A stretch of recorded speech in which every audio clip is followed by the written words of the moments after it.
Assalamualaikum warahmatullahi wabarakatuh. Halo semuanya, perkenalkan nama saya Muhammad Dika Prian. Saya adalah peserta bootcamp Quality Assurance di Code. Saya baru saja lulus dari Politeknik Negeri Malang dengan jurusan Sistem Informasi Bisnis. Saya adalah graduate dan juga saat ini bekerja sebagai freelance photographer di bidang wedding dan juga wisuda. Lalu mungkin ini adalah alasan saya kenapa mengikuti bootcamp di Sanberkot ini. Alasan saya tertarik mengikuti bootcamp ini adalah karena saat kuliah saya pernah mendapatkan mata kuliah tentang software testing menggunakan Cypress. Namun saat itu pembelajaran masih sebatas UI testing. Dengan mengikuti bootcamp ini, saya memperdalam kemampuan saya di bidang quality assurance, baik di UI testing, API testing, maupun automation testing, agar bisa lebih siap menghadapi dunia kerja.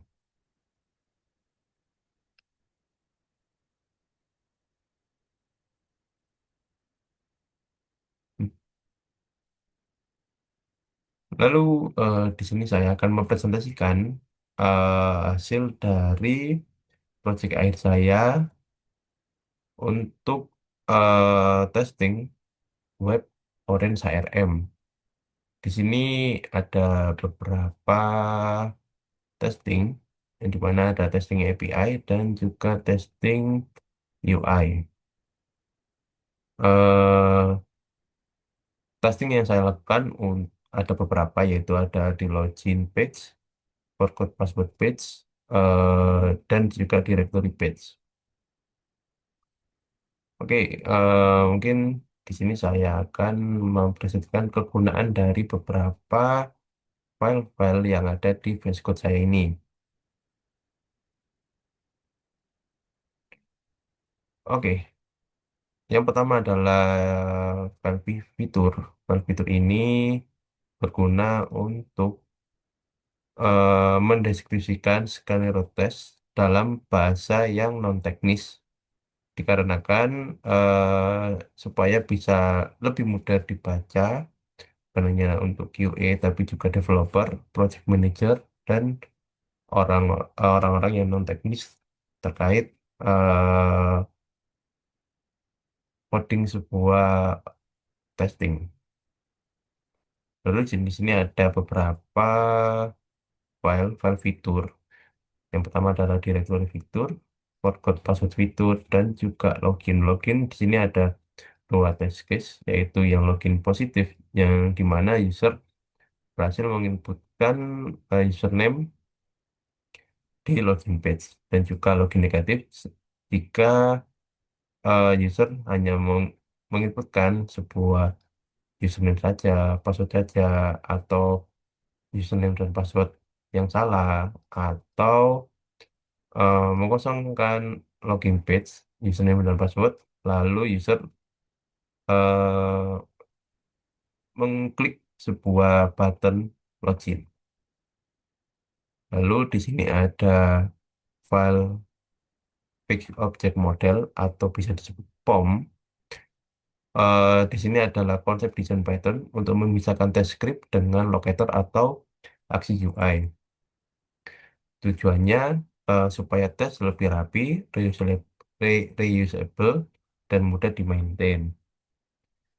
Jika ada UI yang berubah, misalnya selektor tombol berubah atau button yang berubah, kita cukup update di satu file POM yang dimana itu di file di page yang kita tuju. Seperti saya saya membuat sebuah login page yang dimana itu dikhususkan untuk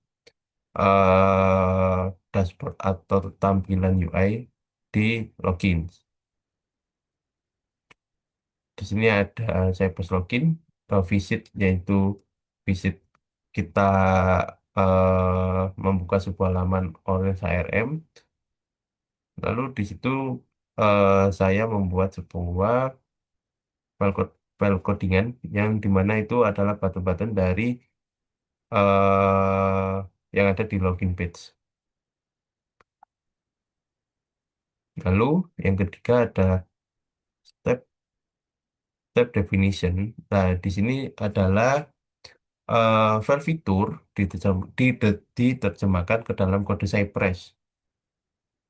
Setiap baris setiap baris yang ada di fitur seperti give, given, and when, then itu diterjemahkan di sini semua. Oke, mungkin daripada terlalu lama, kita coba run Cypress kita.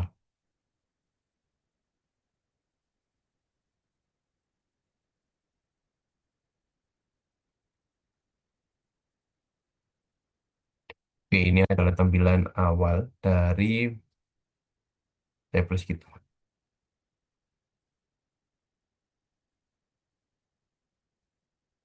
Oke, di sini saya akan mendemonstrasikan eh, bagaimana file-file tersebut hmm, berada di Cypress. Yang pertama adalah login fitur.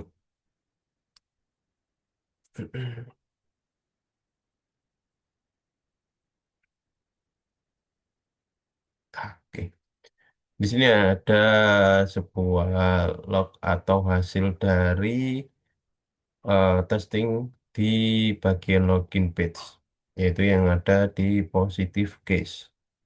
Jadi mana user melakukan inputan username yang benar dan juga password yang benar. Lalu user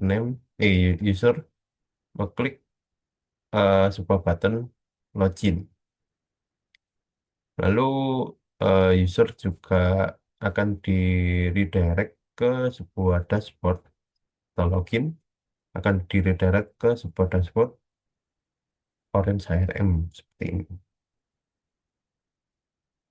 Lalu yang kedua adalah test case login jika semisal user melakukan kesalahan seperti hanya username yang diinput username saja yang diinputkan, password saja yang diinputkan, login dengan username dan password yang tidak benar, dan username dan password yang tidak diisi.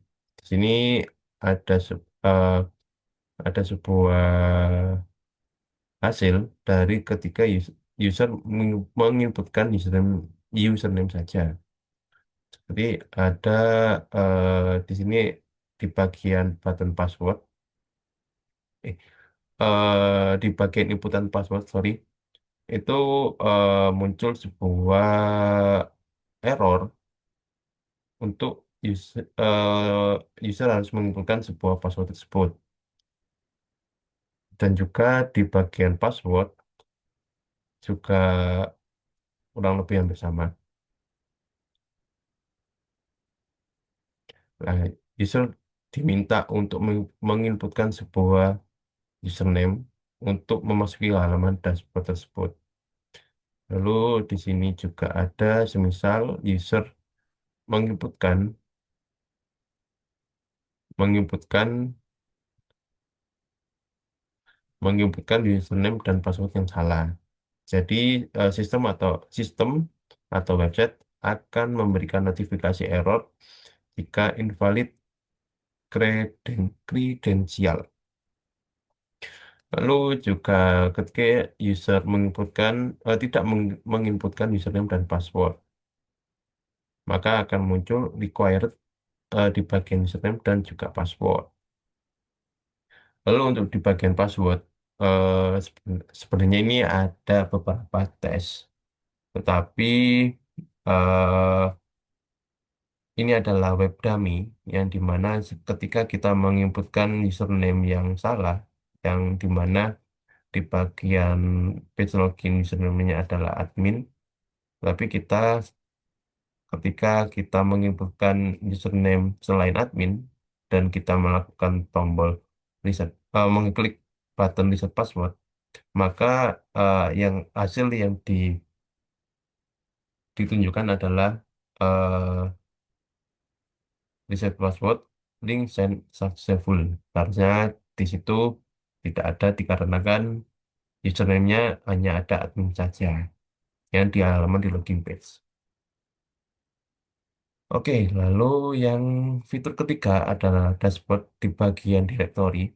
Di sini saya mengalami beberapa kesulitan dikarenakan data dummy yang ada di Orange HRM ini sering kali berubah-ubah.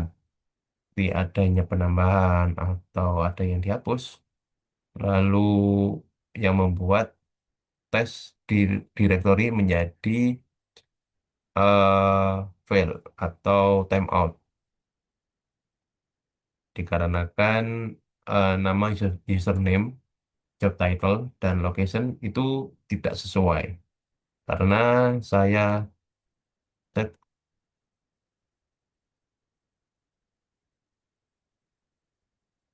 karena saya set di file saya seperti ini. When I search user by name. Nah, ini yang namanya ini seringkali berubah-ubah di Orange HRM. Lalu juga job title, lalu juga location yang membuat timeout di Cypress-nya ini. Seperti itu.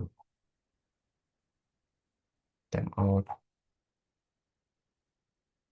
seperti itu yang membuat error. Ini juga dikarenakan nama Manda ini tidak ada yang membuat error. Itu. Oke, kesimpulan dari testing yang saya buat ini, saya baru saja mendapatkan ilmu terkait software testing, yang dimana yang awalnya itu saya hanya mengerti Cypress hanya untuk UI testing dan Postman untuk endpoint dari API tersebut. Tapi ternyata di Cypress itu bisa dilakukan cek API yang ada di Cypress ini. Jadi kayak menjadikan satu, menjadi satu gitu. Seperti ini.